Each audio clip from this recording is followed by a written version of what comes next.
Como que uma operadora de telecomunicações enxerga hoje o Brasil para se pensar e investir em inovação? Olha, as empresas de telecomunicação têm sido, ao longo do tempo, responsáveis por um processo de inovação muito acentuado dentro daquilo que a gente convencionou chamar de mundo da conectividade, né? E acho que muitas soluções inovadoras foram desenvolvidas ao longo do tempo. Eu vou até apresentar daqui a pouco algumas coisas que falam sobre a localização de herbes, instalação de herbes, que é um desafio muito grande para todas as empresas. Mas eu acho que cada vez mais a gente sai de uma atuação limitada a uma construção de redes, a falar muito de tecnologia de redes, e cada vez falar mais em aplicativos e plataformas. E eu acho que nesse mundo é extremamente importante que você desenvolva esse processo de inovação de forma aberta, né? E por isso nós, como empresa importante do setor de telecomunicações, a gente tem sido assim, muito cuidadoso dentro da ideia de criar startups, mecanismos que possam desenvolver startups, que a gente tenha um ciclo de inovação sólido, que possa ter uma recorrência no tempo. Ou seja, nós temos essa preocupação, até porque todo mundo sabe que cada vez mais você vai adicionar valor à conectividade através dessas plataformas e esses aplicativos. E é dessa maneira que a gente vê o futuro. Cada vez mais esse tipo de desenvolvimento, cada vez mais esse tipo de viés inovadores estando presentes nas operadoras. A gente no Brasil tem alguns mecanismos que de alguma maneira contribuem para isso. O próprio movimento empresarial pela inovação, que é conduzido pela Confederação Nacional da Indústria, o BNDES apoiando, algumas iniciativas de exoneração de impostos e muita coisa que é feita com os próprios recursos das empresas, né? E nós especificamente temos destinado tempo, prioridade e recursos financeiros para que a gente tenha essa visão inovadora na empresa. Obviamente não é uma coisa fácil, porque você está num mercado extremamente competitivo, um mercado onde você tem que cada vez mais entregar os teus produtos com mais qualidade, com mais cobertura, concorrendo com competidores fortes, mas o que a gente precisa é conciliar uma visão de curto prazo com uma visão de médio e longo prazo, que é aquilo que o processo de inovação te dá, especialmente quando a gente fala de aplicativos e plataformas. Nesse processo a gente percebe uma aproximação da TI com o telecom. Você tem o Big Data, você tem o Cloud Computing, que eram coisas que estavam mais distantes das operadoras e agora são necessárias até para uma questão até de rentabilidade. Como é que você enxerga essa aproximação da TI com o telecom? Olha, uma empresa como a nossa fez investimentos muito pesados em construção de data centers, né? E essa construção de data centers, que são ambientes bastante sofisticados, bastante complexos em termos de construção, em termos de operação, claro que suportam uma série de aplicações nossas. Então as plataformas de pré-pago, os nossos sistemas de billing, tudo isso está de alguma maneira residindo nesse nosso data center. Mas acima de tudo, esses data centers eles foram desenvolvidos, o nosso data center especificamente em São Paulo foi desenvolvido para essa nova oportunidade que nós cada vez verificamos que está presente no nosso mercado, que é a computação em nuvem, a possibilidade de hostear aplicativos e plataformas de clientes nossos. Então eu acho que esse mundo ele tende a cada vez mais se complementar, cada vez mais a se integrar, e nós temos trabalhado muito nisso, né? Então eu acho que quando a gente fala de tecnologia, de informação e comunicação, quando a gente usa o termo TIC, de certa forma já tem esse casamento natural até na própria simbologia das palavras, né?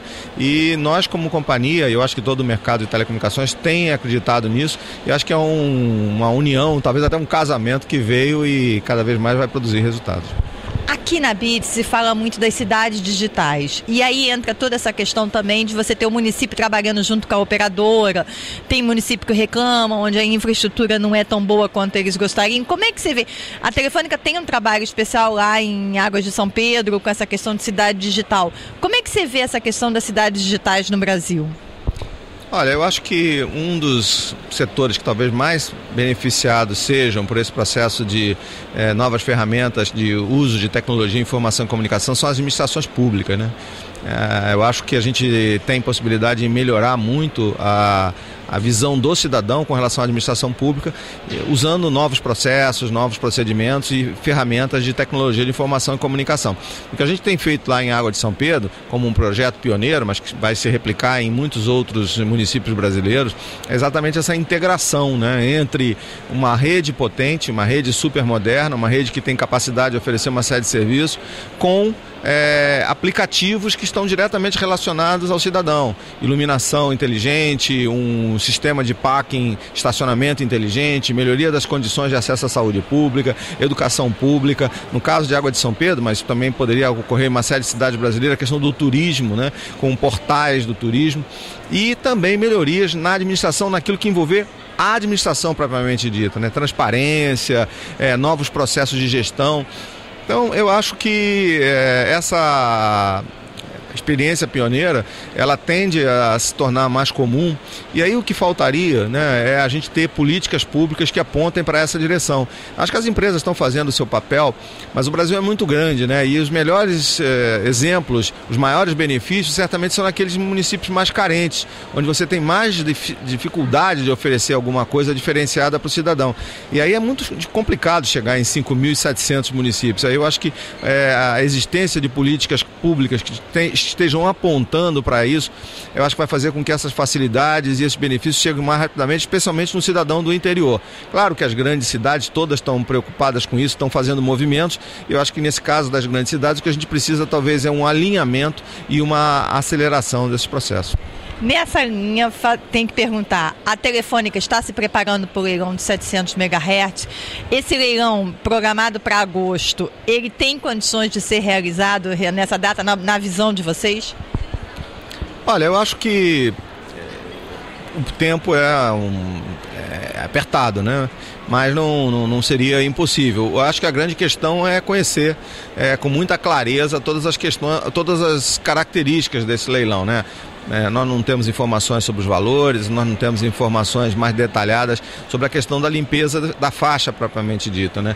E diferentemente de outras situações que nós vivemos em outros leilões anteriores, nesse caso nós temos utilizadores que prestam serviço, de certa forma, prioritário para a sociedade, para a comunidade, né?